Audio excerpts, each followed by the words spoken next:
What if the life you want is waiting beneath everything you're afraid to let go of? Most people stay busy, stay loyal, stay stuck because letting go feels like giving up. But what if it's the bravest thing you could do?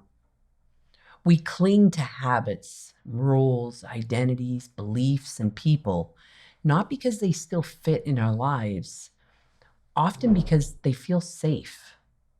And even when they're hurting us, I've walked people through the moment they stop holding on and start holding space. Space for peace, for purpose, for something new. In this video, you'll learn how to spot some of the things that are weighing you down and maybe how to finally let them go. Once you see how much you're carrying, the first barrier that shows up is fear. We cling to what we know, to what is comfortable, even when it quietly eats away at our joy, at our peace of mind. The job that pays the bills but drains your spirit. The relationship that leaves you feeling small, unseen, unloved. The routines that give comfort but also keep you stuck. Deep down, you know they aren't working, but fear whispers, what if it's worse on the other side? What if I can't handle this? And so you stay. You don't stay because you're happy, but because the familiar feels safer than the unknown. Here's a shift. Fear is not always proof that you should stay or stop. Fear is proof you're standing at the edge of growth. On the other side of fear is freedom, lightness, and new joy. Instead of holding on to what someone said or did that made you feel angry and now you're not sure, how you're going to handle it or what you're going to say, or you can get curious. What state of mind might they have been in when they said or did that? Or what am I believing right now that's making this hurt? That curiosity, it opens space for compassion for them and for yourself. This path isn't about giant leaps. It's more about reflection, space, quiet, trying something new. It's one step forward, one small decision, a conversation, and each step just shrinks fear's power and builds your confidence. It can be like an adventure.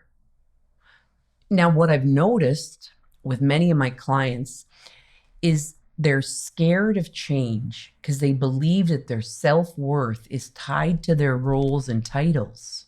And these beliefs are so strong, their thoughts appear to be so real that change seems impossible.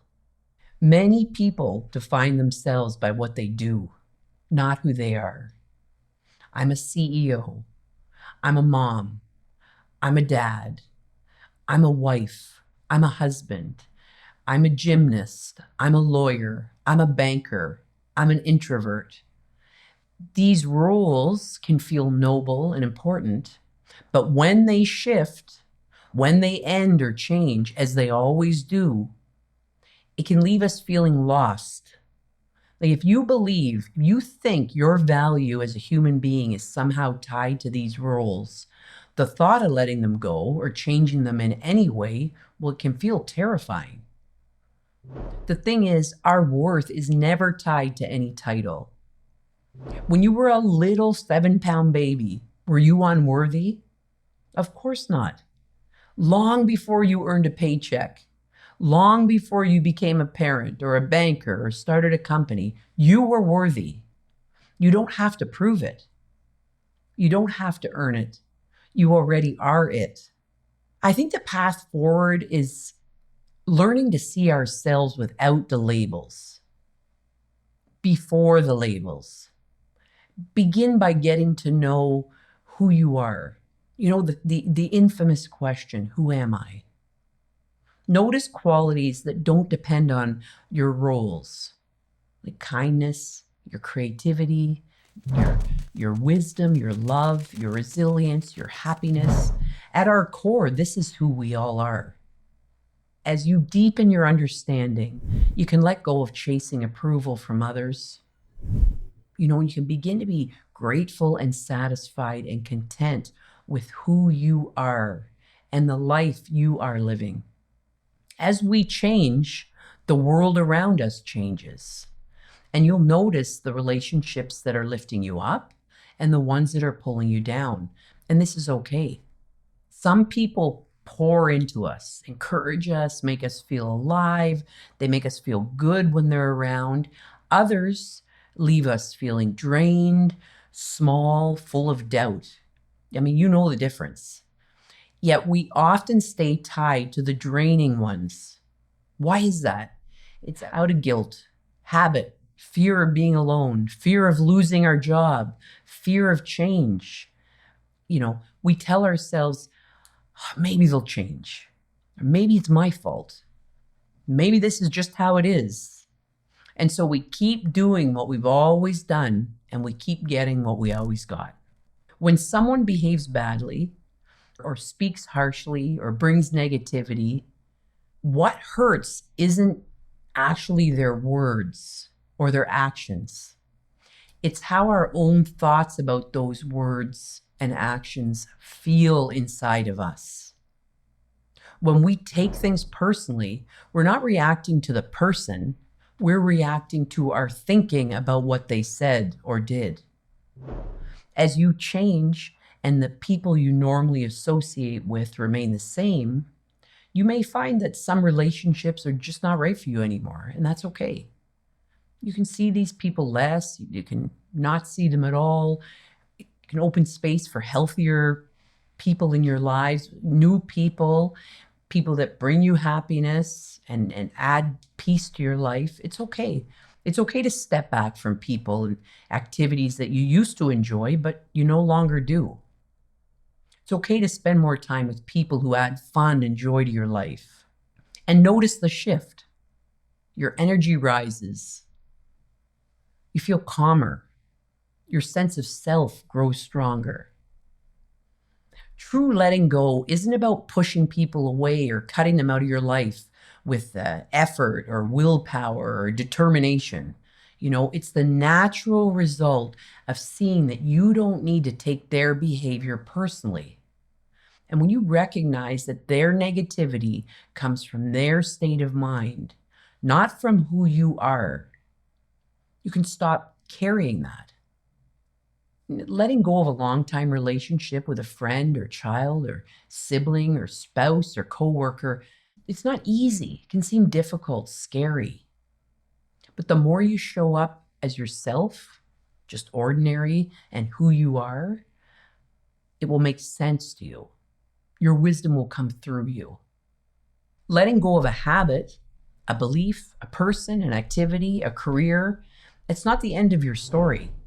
It's the natural evolution of what happens as we raise our level of understanding and open up to seeing something new. Yet we resist because we see it as a loss. If I let this go, who will I be? What if I never find something better? Or I don't want to hurt anyone? Change can seem hard, and we treat letting go as a failure, so we cling, even to things that are quietly breaking us. True letting go isn't about pushing people away or cutting them out of your life. It's when you recognize that their negativity comes from their state of mind, not from who you are, it's actually freeing. When you release what no longer serves you, you don't lose, you gain. You gain peace, you gain energy, clarity. You gain space for new opportunities. You gain space for new relationships.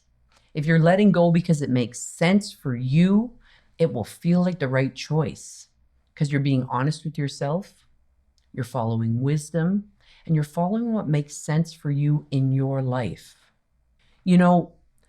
I love great conversations and sharing good times with my family and friends. We've been getting together most Sundays for the past 30 years. Sunday barbecues, watching football, eating good food. So it's been going on for over 3 decades. And some people just don't come by anymore. We've gone down different paths. We have different priorities, live different lives. I like to involve everyone. I like to invite everyone. So this was something I had to reflect on. I had to realize for myself that it was okay to not invite certain people over. I wasn't being mean. It was just me recognizing that I didn't feel good inviting them. And if they came, I didn't feel good that they were there. And if they didn't come, I just felt frustrated that I invited them in the first place. This was something I needed to figure out for myself. I needed to take a look at and try something new. Sure, I still think about them from time to time, but I can let it go now and feel okay with the way things are. I have so many people in my life that I'm grateful for and enjoy being around, and those are the relationships that I want to grow and nurture. They're enough. This doesn't have to be a speedy process or anything you have to do real quick or right now. It's more of a reflection, a reflective process, giving yourself time to slow down, clear your mind, change your mind, and try out something new. You've seen how letting go isn't loss. It can actually be the doorway to freedom and growth. But once the weight lifts and relationships shift and change, and you're searching for closeness and chasing closeness, but feeling further apart from the people you love most in your life, this next video, I'm going to go over what's really happening and why it changes everything. Thanks for being here today.